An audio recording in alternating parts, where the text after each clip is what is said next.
take a deep breath. Let it out slowly. Tonight, set aside the noise and the endless scrolling.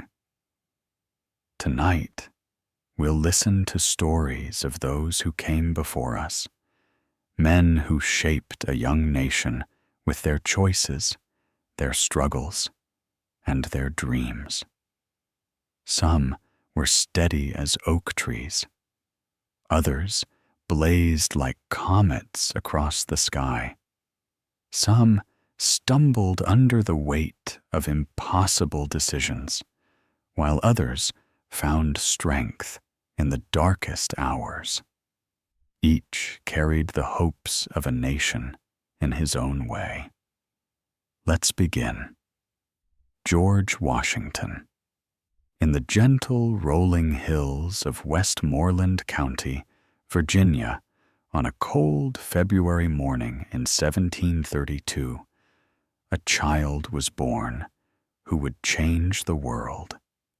His name was George Washington, and he entered life without fortune or noble title, only a destiny that would carry him to heights no American had ever reached. George grew up as the son of Augustine and Mary Ball Washington, Virginia gentry, but not among the wealthiest. When tragedy struck at age 11 and his father died, young George found himself without the formal education his older brothers had received. Yet what he lacked in schooling, he made up for with quiet discipline and an endless curiosity about the vast lands around him.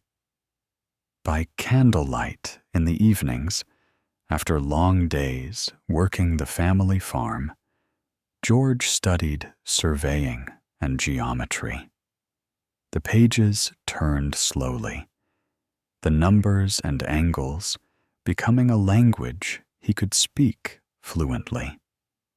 At 17, he became a professional land surveyor, venturing deep into Virginia's wilderness.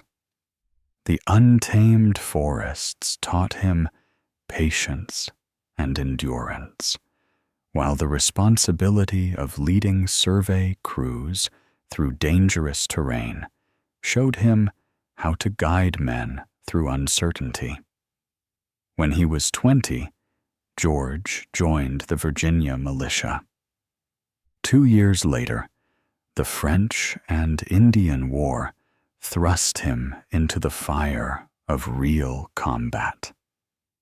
At Fort Necessity in 1754, he tasted the bitter lesson of defeat, a humbling experience that would shape his understanding of leadership and war. Later, during General Braddock's doomed campaign, he watched chaos unfold around him, bullets whistling through the air as he stepped forward to rally broken troops. These battles forged something unbreakable in George Washington: the ability to remain calm when others panicked, to think clearly when the world seemed to be falling apart. After the war, Washington returned to the peaceful rhythms of Mount Vernon. In 1759, he found love and stability with Martha Custis, a wealthy widow whose warmth brought joy to his measured life. Together, they built a home that became known throughout Virginia for its hospitality and George's reputation for fairness. But even the tranquility of Mount Vernon couldn't quiet the storm brewing between the colonies and Britain. As Parliament imposed the Stamp Act and Tea Act, Washington felt the growing weight of injustice. He joined the boycott of British goods, standing shoulder to shoulder with his fellow Virginians as whispers of independence grew into calls for action. When the first shots echoed across Lexington and Concord in 1775, the Continental Congress faced an impossible choice. Who could lead an army of farmers and shopkeepers against the most powerful empire on earth? Standing tall in his blue and buff uniform, George Washington was their unanimous choice. He accepted the burden with characteristic solemnity, knowing that the fate of an unborn nation rested on his shoulders. The war that followed tested every lesson he had learned. At Valley Forge, he watched his men leave bloody footprints in the snow, their faces gaunt with hunger. In the darkest moments, when desertion seemed easier than duty, Washington held the Continental Army together, not with fiery speeches, but by sharing their hardships and never wavering in his quiet confidence. Victory came at Yorktown in 1781, but perhaps Washington's greatest triumph came afterward. When officers whispered of making him king, he refused.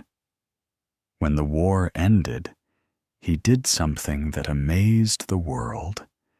He gave up his sword and went home. If he does that, King George III reportedly said, he will be the greatest man in the world. Yet the young nation needed him again. In 1787, his presence at the Constitutional Convention gave legitimacy to the gathering. And when the new government was formed, there was only one man the people trusted to lead it. As the first president, Washington faced the delicate task of setting precedents that would guide the nation for generations. He established the cabinet, navigated foreign crises with careful diplomacy, and most importantly, he stepped down after 2 terms, showing the world that in America, no one man was indispensable. On December 14th, 1799, after catching a severe throat infection, George Washington died at Mount Vernon. Even Napoleon ordered 10 days of mourning in France, while British ships lowered their flags in respect.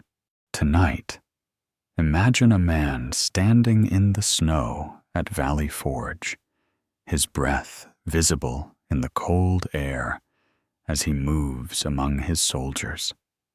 See him years later, walking quietly from the presidency back to his beloved Virginia, carrying the weight of a nation's gratitude with characteristic grace. Because George Washington believed that true leadership meant knowing when to step forward and when to step aside. John Adams.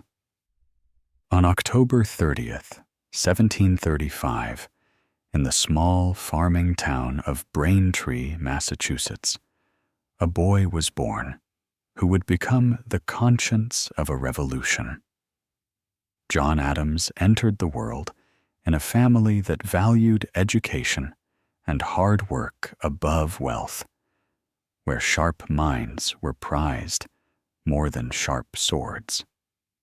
From his earliest years, John possessed a fire that wouldn't be contained. At Harvard, he devoured books on law and philosophy, dreaming not of riches, but of a life that mattered. As a young lawyer in Boston, he quickly earned a reputation for brutal honesty and unwavering principle, qualities that would define his entire life. That integrity faced its greatest test in 1770. After British soldiers fired into a crowd during the Boston Massacre, killing 5 colonists, the city burned with rage. Everyone wanted blood for blood. But Adams believed in something higher than popular fury. He believed in justice, against the wishes of his neighbors and the anger of the mob. Adams defended the British soldiers in court. "Facts are stubborn things," he told the jury, and his defense of the rule of law won acquittals for most of the soldiers. It was a decision that could have destroyed his career, but it established his reputation as a man who would choose principle over popularity. As tensions with Britain escalated, Adams channeled his passion into the Continental Congress. His sharp mind and sharper tongue made him one of the most persuasive voices for independence. He nominated George Washington to lead the Continental Army, recognizing in the Virginian a leader who could unite the fractious colonies. When Thomas Jefferson was chosen to draft the Declaration of Independence, Adams worked tirelessly behind the scenes, pushing, cajoling, and convincing reluctant delegates. The 2nd day of July 1776, he wrote to his beloved wife, Abigail, "will be the most memorable epoch in the history of America." While the war raged, Adams fought his own battles in the drawing rooms of Europe, seeking allies and loans to keep the revolution alive. He faced Atlantic storms, diplomatic intrigue, and the constant pressure of representing a nation that existed more in hope than in reality. His letters to Abigail during these years reveal a love story as compelling as any in American history. "Remember the ladies," she wrote to him, and their correspondence shows a partnership of minds and hearts that sustained them through years of separation and uncertainty. When Washington became the first president, Adams reluctantly accepted the role of vice president, a position he found frustrating and powerless. But he observed closely, learning the delicate art of governing a republic, still learning to govern itself. In 1796, Adams won the presidency by the narrowest of margins, inheriting a nation divided and facing the prospect of war with France. While his own party pressured him to fight, Adams chose the harder path of diplomacy, sending envoys to negotiate peace even as it cost him politically. The quasi-war with France tested every principle Adams held dear. He could have rallied the nation around a popular war, but he chose the lonelier path of peace. "I will never send another minister to France," he declared, "without assurance that he will be received, respected, and honored as the representative of a great, free, powerful, and independent nation." His presidency was also marked by the controversial Alien and Sedition Acts, laws that, while intended to protect national security, seemed to many Americans a betrayal of the very freedoms they had fought to secure. It was a reminder that even great men can make choices that haunt their legacy. In 1800, Adam became the first president to lose re-election, defeated by his former friend Thomas Jefferson. But in accepting defeat gracefully, he gave the young nation something precious: proof that democracy could survive the peaceful transfer of power between rivals.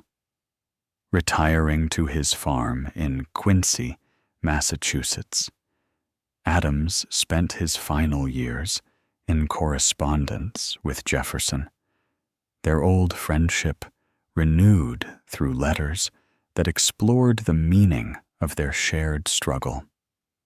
Two giants of the Revolution, once bitter political enemies, found wisdom in their twilight years.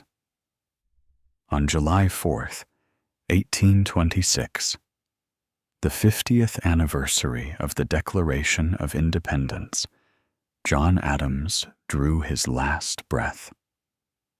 His final words were reported to be, "Thomas Jefferson survives," not knowing that his old friend had died just hours earlier. Even in death, these two founders seemed bound by the cause they had served together. Tonight, picture a man hunched over his desk in the flickering candlelight, his pen scratching across parchment as he writes to his beloved Abigail. See him standing in a Philadelphia courtroom, defending principles that mattered more than popularity, or walking the beaches of Quincy in his old age, still believing in the impossible dream of a free republic. Because John Adams knew that doing right was often harder than being liked, and that the hardest choices often matter most. Thomas Jefferson. On April 13th, 1743, in the rolling hills of Shadwell, Virginia, a boy was born whose words would echo through centuries. Thomas Jefferson came into the world with an insatiable curiosity, a mind that devoured books like a flame consumes paper, and a quiet belief that reason could reshape the world.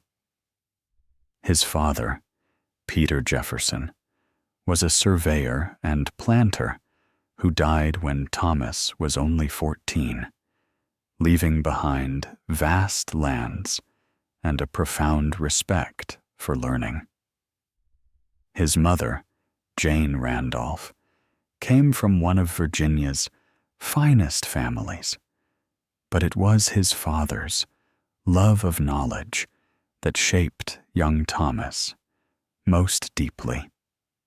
At the College of William and Mary, Jefferson studied with the intensity of a man possessed.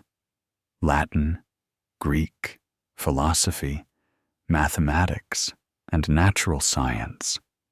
He absorbed it all, often reading late into the night by candlelight, his mind racing with possibilities.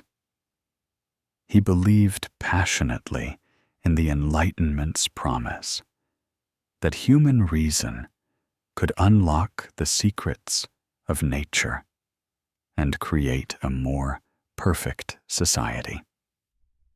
As a young lawyer in colonial Virginia, Jefferson was more scholar than politician, more comfortable with books than with crowds.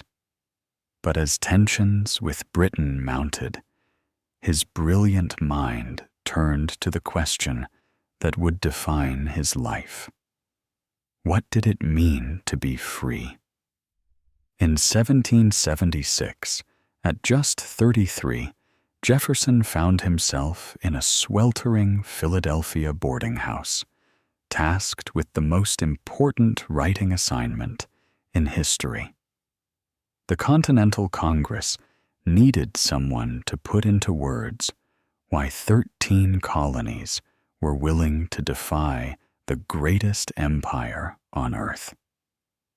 For 17 days, Jefferson worked in near solitude, crafting sentences that would change the world. His pen moved across the parchment with careful precision. We hold these truths to be self-evident, that all men are created equal, that they are endowed by their Creator with certain unalienable rights, that among these are life, liberty, and the pursuit of happiness. These words, adopted on July 4th, 1776, gave voice to humanity's deepest longing for freedom. They were not just a declaration of independence. They were a declaration of human dignity itself.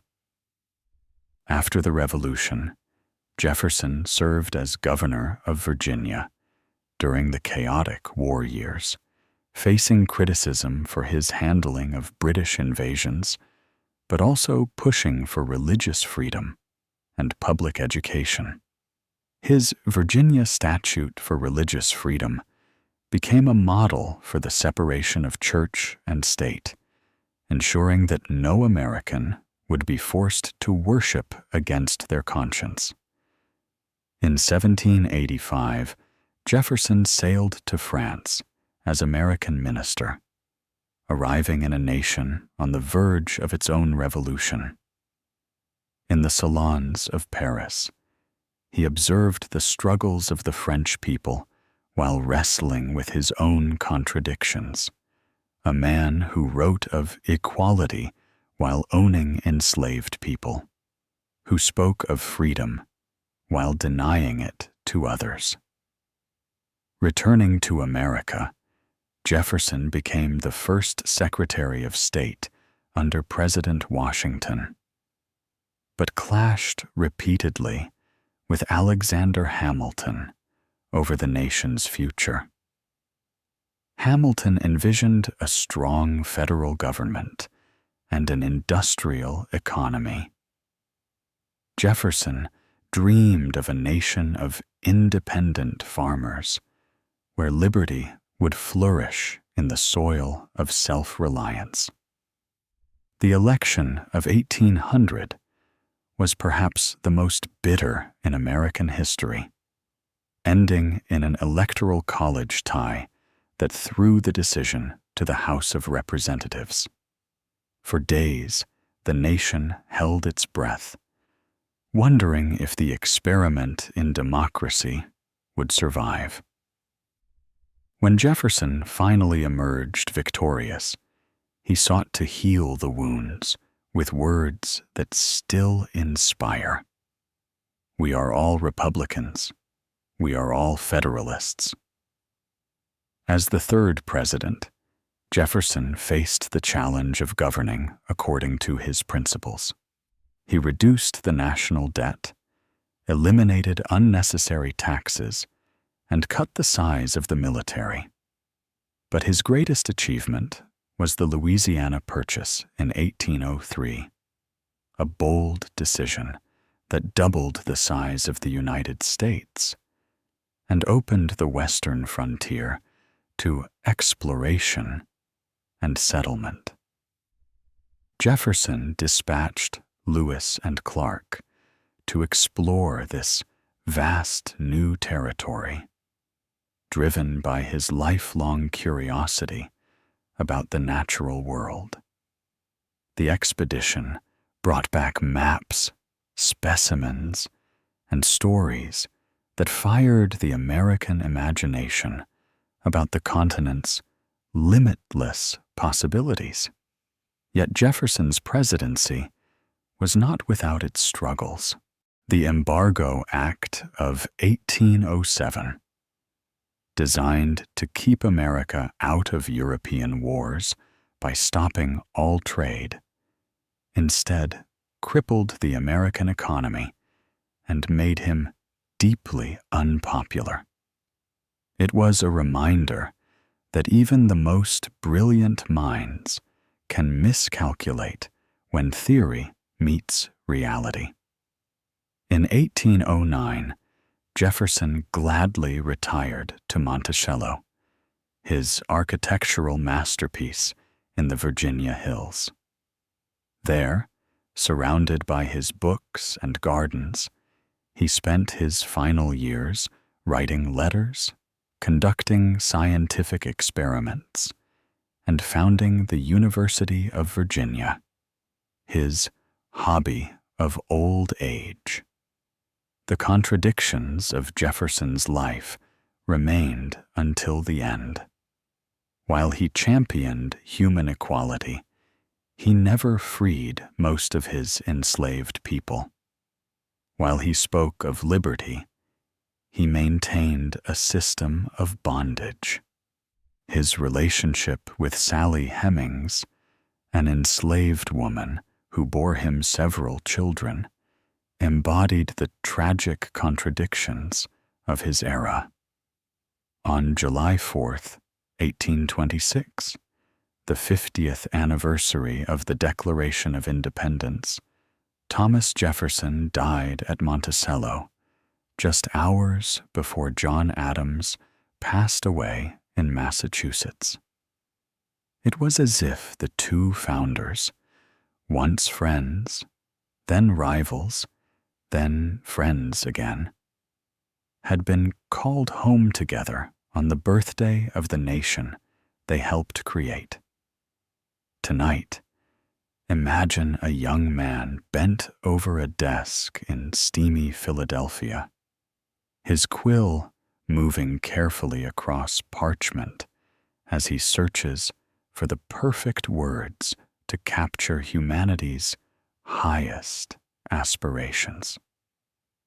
See him standing on the west lawn of Monticello, gazing toward the Blue Ridge Mountains, dreaming of a nation where knowledge and liberty would lift the human spirit to new heights.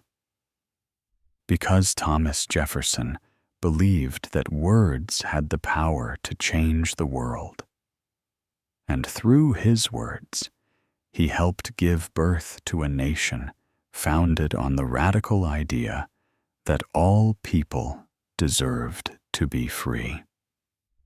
James Madison. On March 16th, 1751, in the quiet Virginia countryside, a boy was born who would become the architect of American democracy.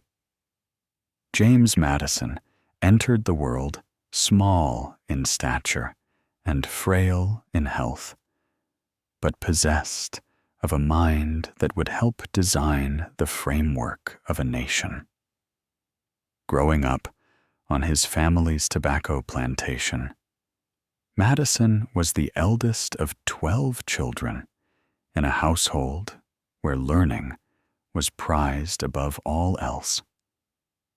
While other boys played in the fields, James could be found in his father's library, reading Latin and Greek classics, absorbing the wisdom of ancient philosophers who had grappled with the same questions that would define his life. How should free people govern themselves? At Princeton University, Madison completed his studies in just 2 years, driven by an intellectual hunger that seemed to consume him. he studied the rise and fall of republics throughout history, searching for the key to creating a government that could balance power without becoming tyrannical. When revolution came to America, Madison was too frail for military service, but his mind became his weapon. In the Virginia legislature, he met Thomas Jefferson, beginning a friendship that would span decades. Together, they championed religious freedom and the separation of church and state, believing that faith must be freely chosen, never forced. As a delegate to the Continental Congress in 1780, Madison witnessed firsthand the weakness of the Articles of Confederation. He watched the new nation struggle to pay its debts, defend its borders, and maintain unity among jealous states. Something had to change, or the experiment in freedom would fail. The Constitutional Convention of 1787 was Madison's moment. Before the delegates even gathered in Philadelphia, he had spent months studying every republic in history, analyzing their strengths and failures. He arrived with a detailed plan that would become the foundation of the Constitution. During the long, hot summer of debate, Madison spoke more than 150 times, his soft voice carrying ideas that would reshape the world. He proposed a system of checks and balances, where power would be divided among 3 branches of government, each watching the others to prevent any single group from becoming too powerful. If men were angels, he wrote, no government would be necessary. If angels were to govern men, neither external nor internal controls on government would be necessary. After the convention, Madison joined with Alexander Hamilton and John Jay to write the Federalist Papers, a series of essays defending the proposed Constitution. Madison's contributions, particularly Federalist 10 and 51, remain masterpieces of political theory, explaining how a large republic could protect minority rights while preventing dangerous factions from taking control. But Madison's work was far from finished. Many Americans feared that the new Constitution gave too much power to the federal government and provided too few protections for individual rights. Listening to these concerns, Madison took the lead in drafting the Bill of Rights, those first 10 amendments that guarantee freedom of speech, religion, and the press. In 1794, Madison found personal happiness when he married Dolly Payne Todd, a vivacious young widow whose warmth and social grace perfectly complemented his scholarly reserve. Where Madison was quiet and thoughtful, Dolly was charming and engaging, becoming one of America's most beloved first ladies. As political parties formed around competing visions of America's future, Madison aligned with Jefferson, helping to create the Democratic-Republican Party that championed states' rights and limited government. When Jefferson became president in 1801, Madison served as his Secretary of State, helping to navigate the Louisiana Purchase and growing tensions with Britain. In 1809, Madison became the fourth president, inheriting a nation caught between the warring empires of Britain and France. British ships were seizing American vessels and forcing American sailors into the Royal Navy, while Western settlers clamored for action against British allied Native American tribes. Reluctantly, Madison asked Congress to declare war on Britain in 1812. The War of 1812 tested the young nation's resolve like nothing since the Revolution. American forces suffered early defeats, and in 1814, British troops marched into Washington, D.C., setting fire to the Capitol and the White House. As flames consumed the executive mansion, Dolly Madison rescued Gilbert Stuart's portrait of George Washington, preserving a piece of the nation's heritage in its darkest hour. The image of the First Lady fleeing with Washington's portrait became a symbol of American determination in the face of adversity. Despite the war's challenges, America emerged from the conflict with a renewed sense of national identity. The victory at New Orleans, won after peace had been signed, but before news reached America, made Andrew Jackson a national hero and convinced many Americans that their young nation could stand up to any enemy. After his presidency, Madison retired to Montpelier, his Virginia estate, where he continued to write and think about the nature of government. He worked with Jefferson to help found the University of Virginia, believing that education was essential to preserving democracy.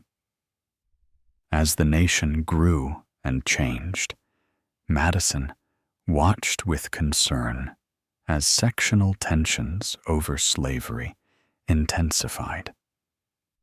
He had hoped that the Constitution's compromises would give the nation time to resolve this moral contradiction, but the divide only seemed to widen with each passing year. James Madison died on June 28, 1836, at age 85, the last surviving framer of the Constitution. He had lived to see the document he helped create guide the nation through its early trials, proving that a government of laws, not men, could endure. Tonight, picture a small, quiet man surrounded by towering volumes of history and philosophy, his pen moving steadily across parchment as he designs a system of government that will outlast kings and emperors.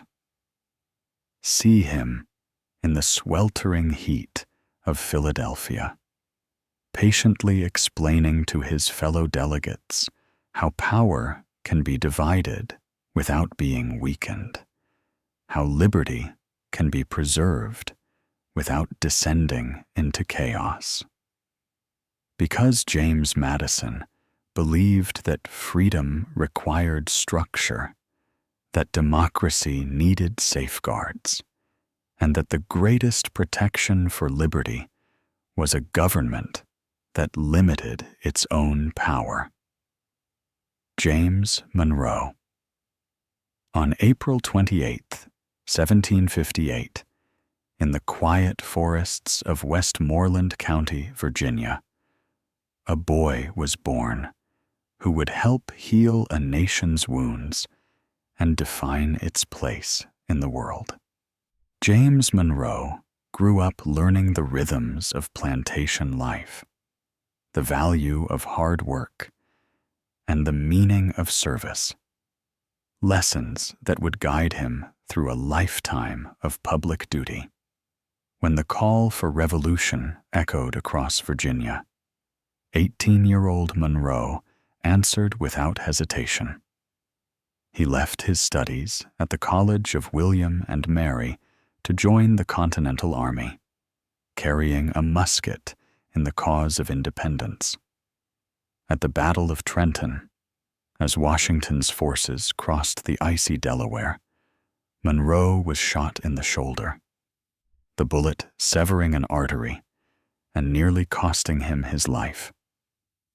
He carried that scar for the rest of his days, a permanent reminder of the price of freedom and the courage it demanded.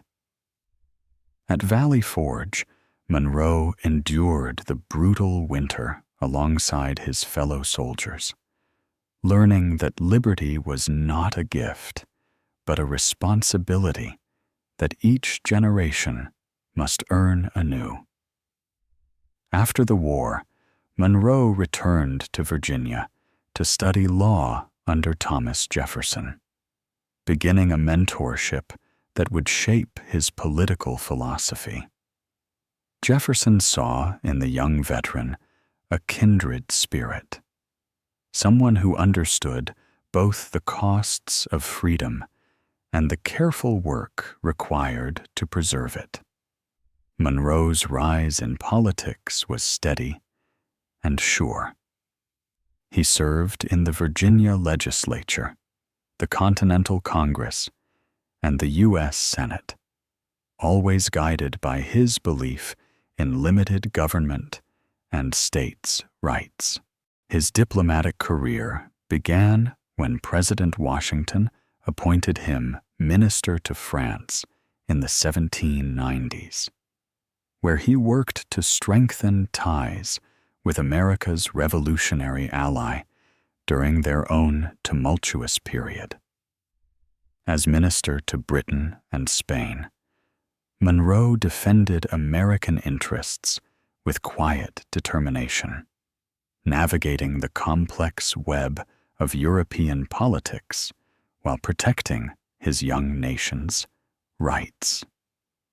His experience in foreign courts taught him that America's survival depended on both strength and wisdom in dealing with older, more powerful nations. In 1799, Monroe became governor of Virginia, serving multiple terms and earning a reputation for steady leadership during times of change.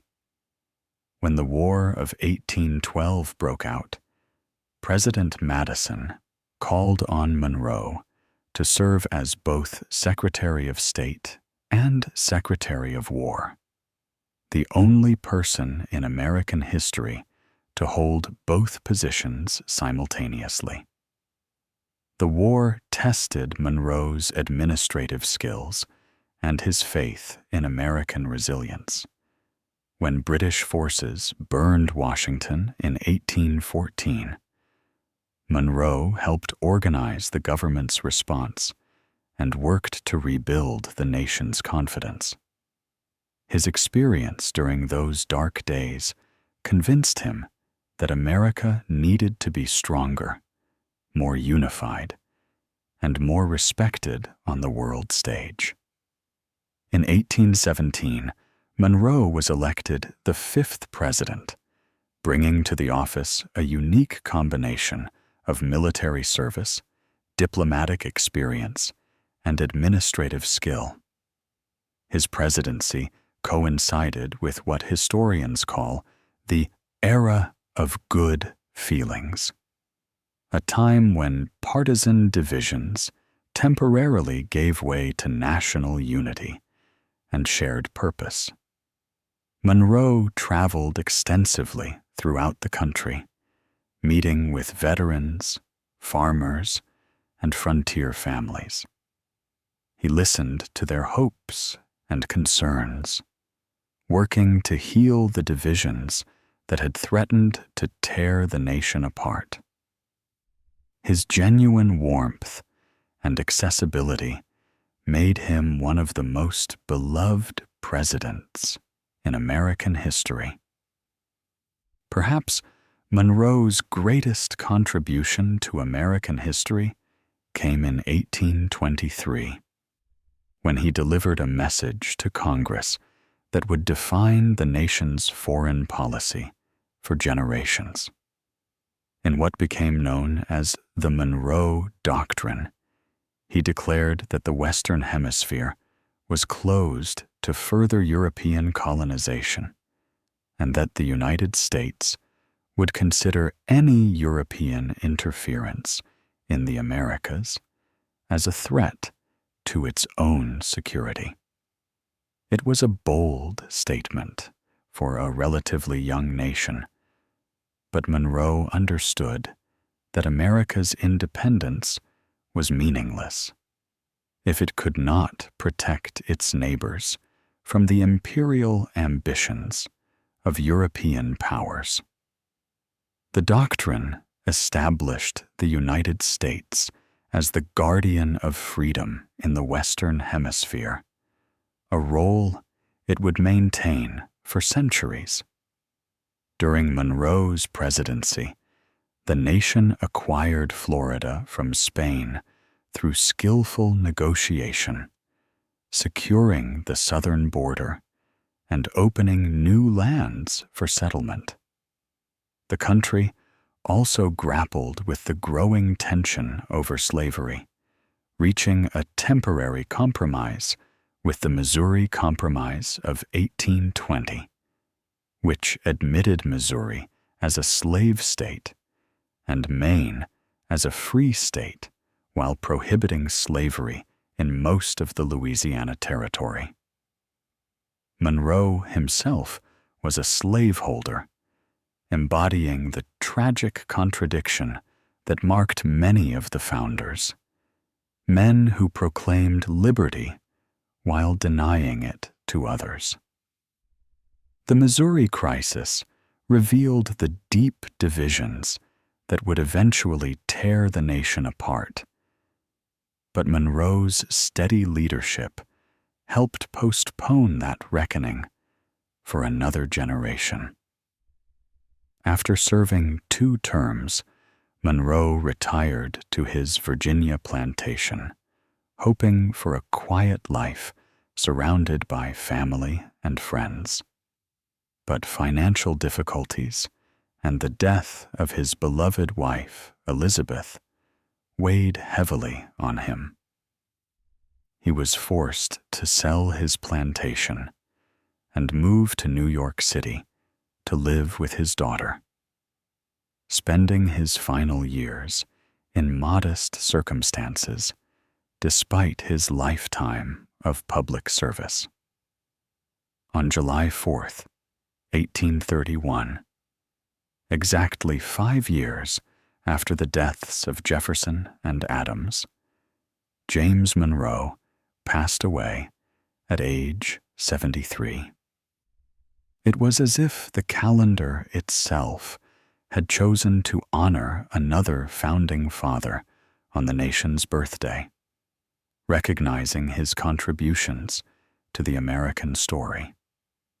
Tonight, imagine a young soldier crossing the Delaware River on a winter night, his face set with determination despite the wound in his shoulder. See him years later, standing before Congress with quiet confidence, declaring that America would protect freedom throughout the Western Hemisphere. Picture him walking through the fields of Virginia, reflecting on a life spent in service to an idea larger than himself.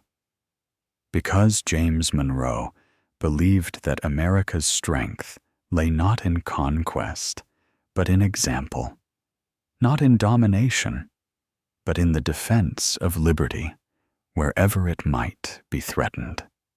John Quincy Adams, on July 11th, 1767, in a small farmhouse in Braintree, Massachusetts, a boy was born who would spend his entire life in service to the American experiment. John Quincy Adams entered the world as cannons echoed across Massachusetts Bay. His first breath drawn in the midst of revolution. His destiny intertwined with the fate of a nation struggling to be born. His father, John Adams, was already a leader in the fight for independence, while his mother, Abigail, possessed a keen intelligence and moral clarity that would shape her son's character. From his earliest days, John Quincy was immersed in the ideals and struggles of the new republic.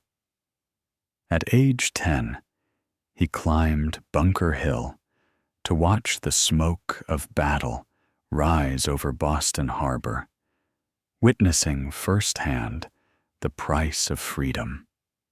2 years later, he was crossing the Atlantic with his father, braving winter storms and British warships to reach the diplomatic missions that would help secure American independence.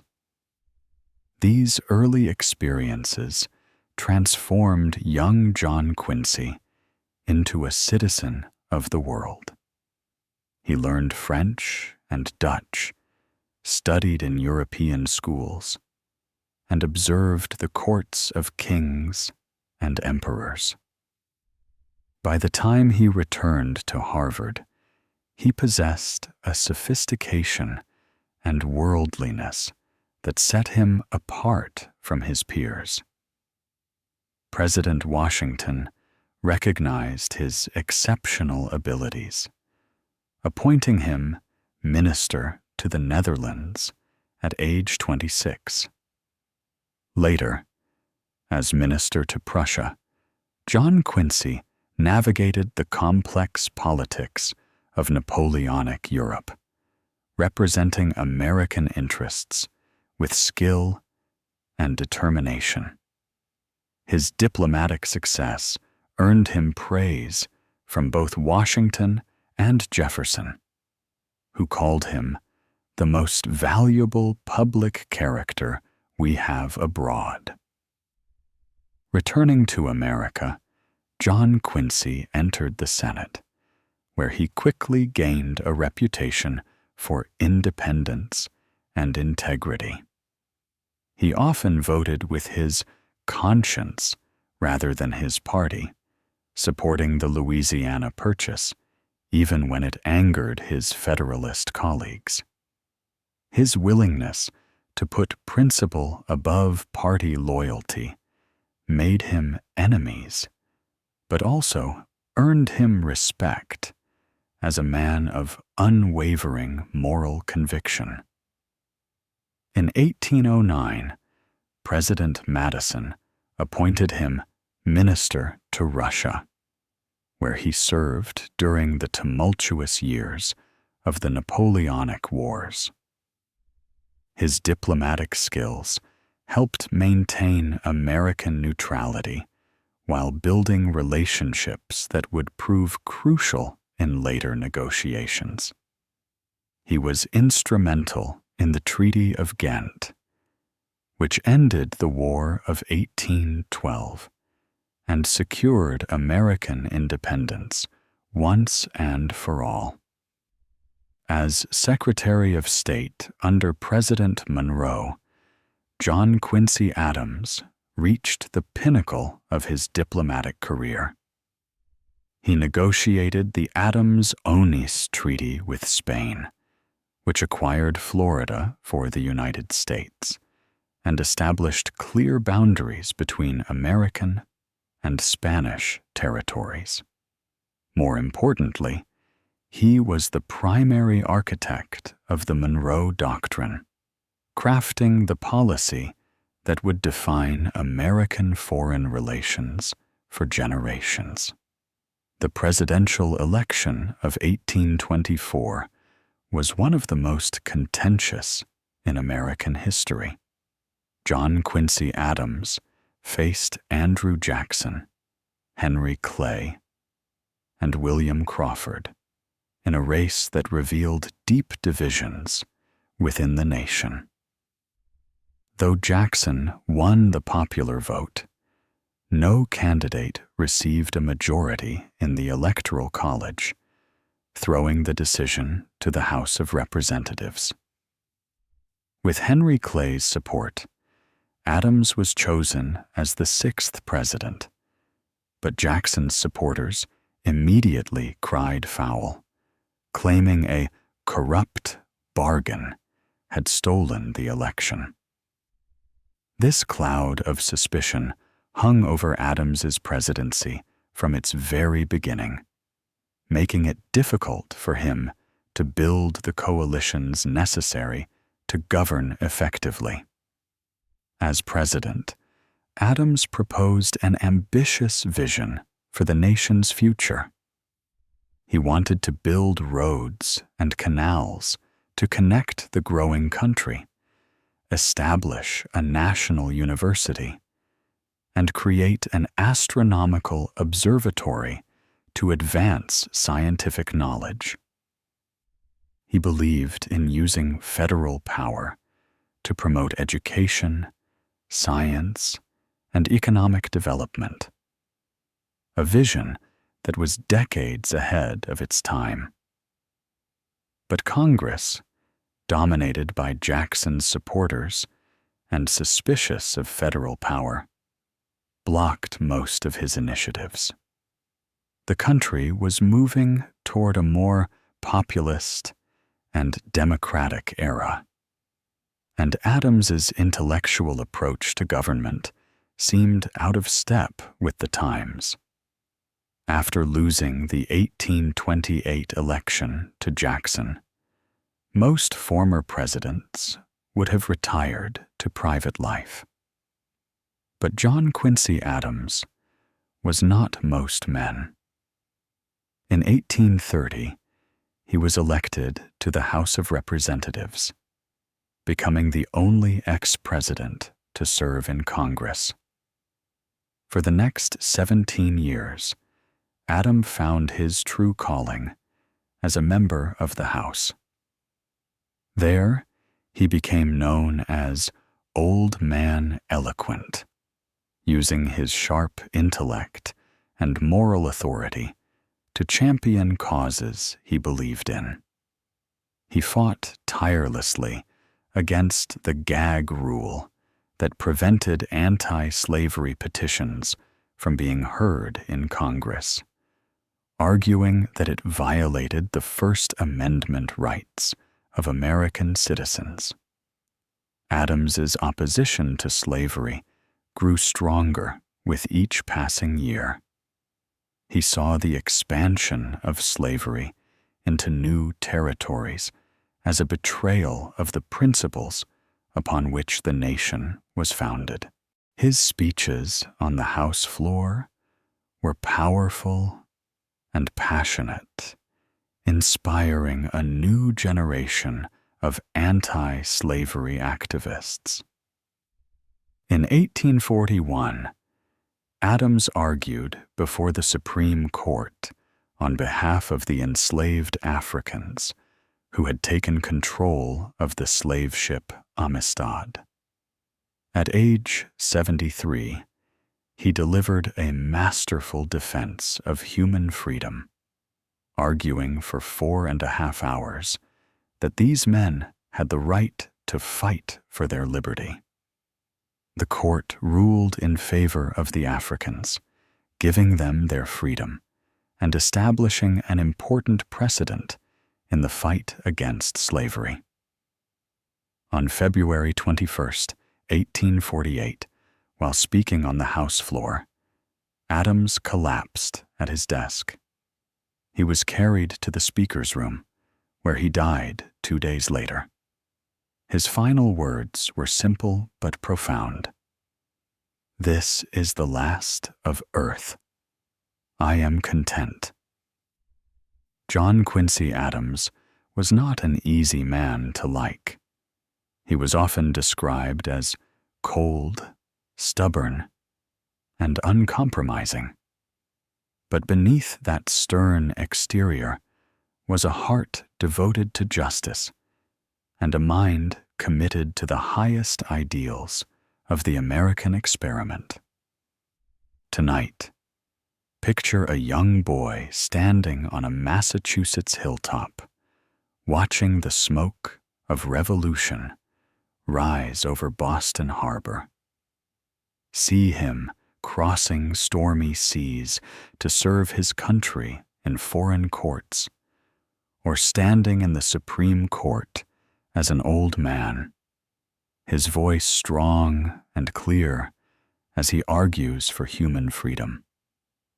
Imagine him at his desk in the House of Representatives, his pen moving steadily across parchment as he fights for the principles he held most dear.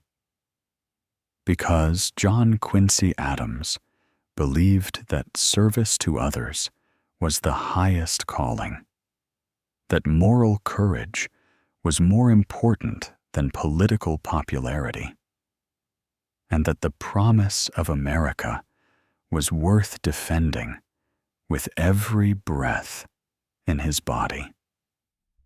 Andrew Jackson.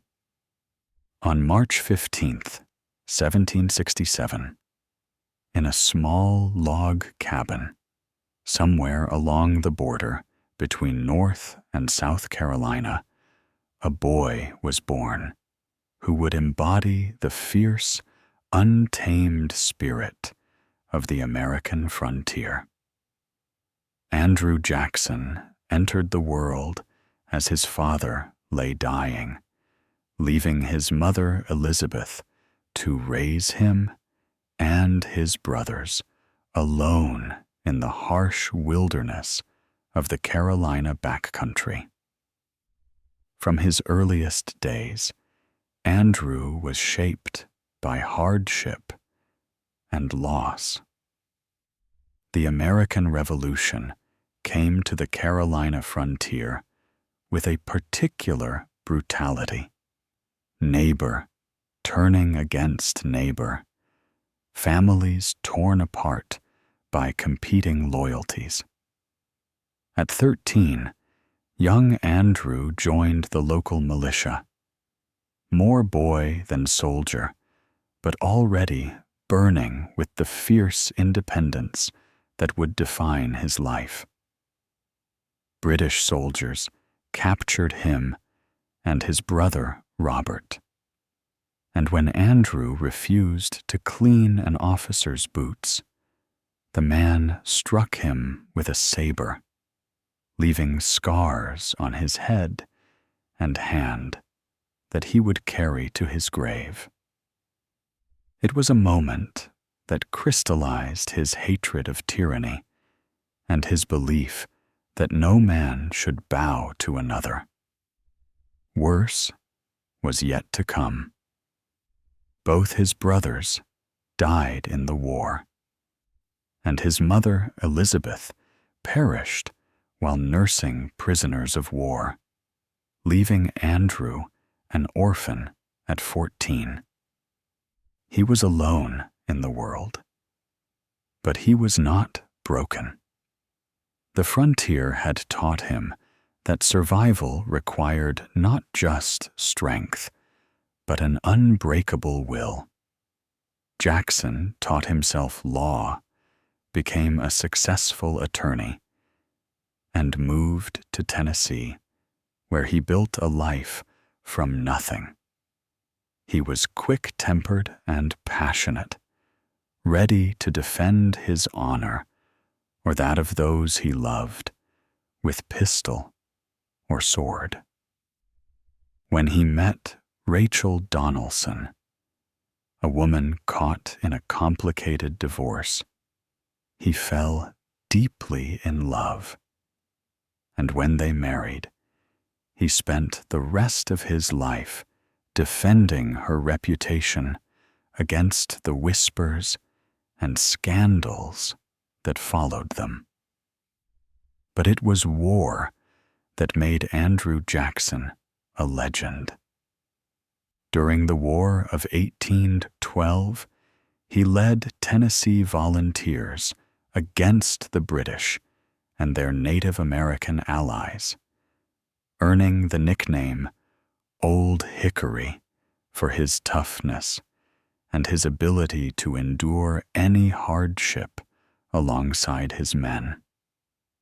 His soldiers would follow him anywhere because they knew he would never ask them to face what he wouldn't face himself. The Battle of New Orleans in 1815 made Jackson a national hero. Against overwhelming odds, his ragtag army of soldiers, sailors, pirates, and militia defeated a veteran British force, killing over 2,000 enemy soldiers, while losing fewer than 100 of their own. The victory came after peace had been signed, but before news reached America, and it convinced many Americans that their young nation could stand up to any enemy. Jackson returned to Tennessee as the embodiment of American defiance and democratic spirit. He was rough-hewn and direct, a man who spoke plainly and acted decisively. When he entered politics, he represented something new in American leadership. Not the educated elite of the founding generation, but the common man risen to greatness through his own efforts. The presidential election of 1828 was a bitter contest between Jackson and John Quincy Adams.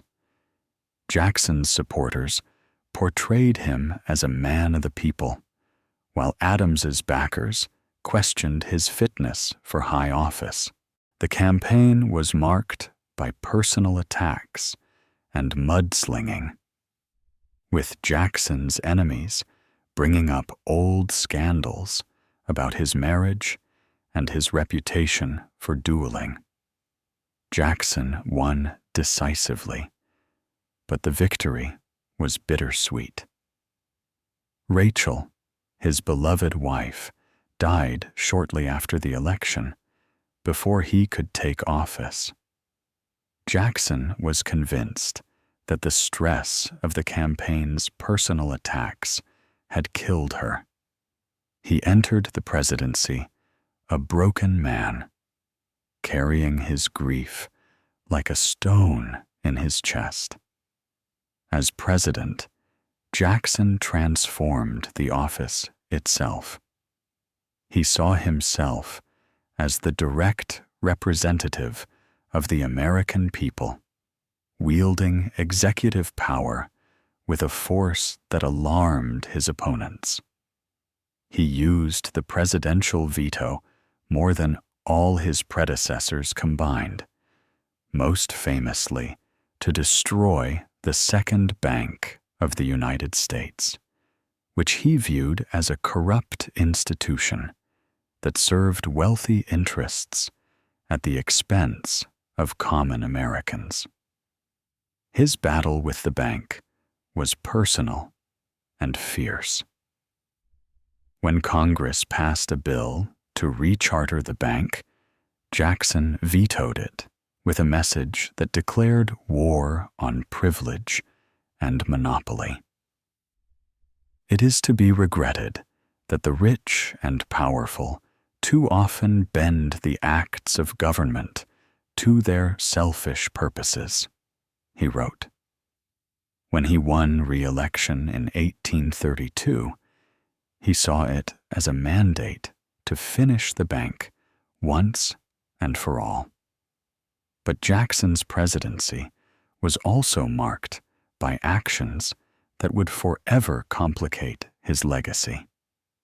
His signing of the Indian Removal Act in 1830 set in motion the forced relocation of Native American tribes from their ancestral lands in the Southeast. Jackson believed this policy was necessary for American expansion and even beneficial for the tribes themselves. But the reality was far different. The Cherokee, Creek, Choctaw, Chickasaw, and Seminole nations were forced to march westward along what became known as the Trail of Tears. Thousands died from disease, starvation, and exposure during these brutal journeys. Jackson's democracy extended only to white Americans. For Native Americans, it meant exile and death. When South Carolina attempted to nullify federal tariffs in 1832, Jackson showed the iron will that had made him a military hero. He threatened to use military force to collect federal taxes, declaring that the Union must be preserved and that nullification was tantamount to treason. His firm stance helped diffuse the crisis, but it also revealed the deep divisions that would eventually tear the nation apart. Jackson retired to his plantation, the Hermitage, in 1837. But he remained a powerful force in American politics. He had fundamentally changed the presidency, expanding its power and making it more democratic. He had also helped create the modern Democratic Party, built on the principle that government should serve the common man rather than the privileged few. In his final years, Jackson struggled with poor health, but remained fiercely engaged with the world around him. He corresponded with political allies, offered advice to his successors, and continued to mourn Rachel, whose portrait he kept close, and whose memory he cherished with the devotion of a man who had known great love and great loss. On June 8, 1845, Andrew Jackson died at the Hermitage, surrounded by family and friends. His last words were reported to be, "Be good children, all of you, and strive to be ready when the change comes." He was 78 years old, and he had lived to see his country grow from a struggling young republic to a continental power. Jackson's legacy is as complex as the man himself. He expanded democracy for millions of Americans while denying it to others. He strengthened the presidency and defended the Union while pursuing policies that caused immense suffering. He was a man of the people who owned enslaved human beings, a defender of liberty who forced entire nations from their homes. But perhaps that complexity is what makes him so enduringly American. He embodied both the promise and the contradictions of his young nation, the fierce independence and democratic spirit that could inspire and uplift, but also the capacity for cruelty and the blindness to suffering that could destroy and diminish. As you close your eyes tonight, picture that boy on the Carolina frontier, scarred by a British sword, but unbroken by loss. Picture the general at New Orleans, standing firm against overwhelming odds. Picture the president in the White House, fighting for what he believed was right, even when the consequences were terrible. Andrew Jackson believed that the will of the people was worth fighting for, that no man should bow to another, and that America belonged to those with the courage to claim it. His life reminds us that leadership is never simple, that progress often comes with a price, and that the story of our nation is written by flawed human beings who struggled to build something greater than themselves. These were not myths, but men, scarred by their times, shaped by their choices, carrying both the light and shadow of their era.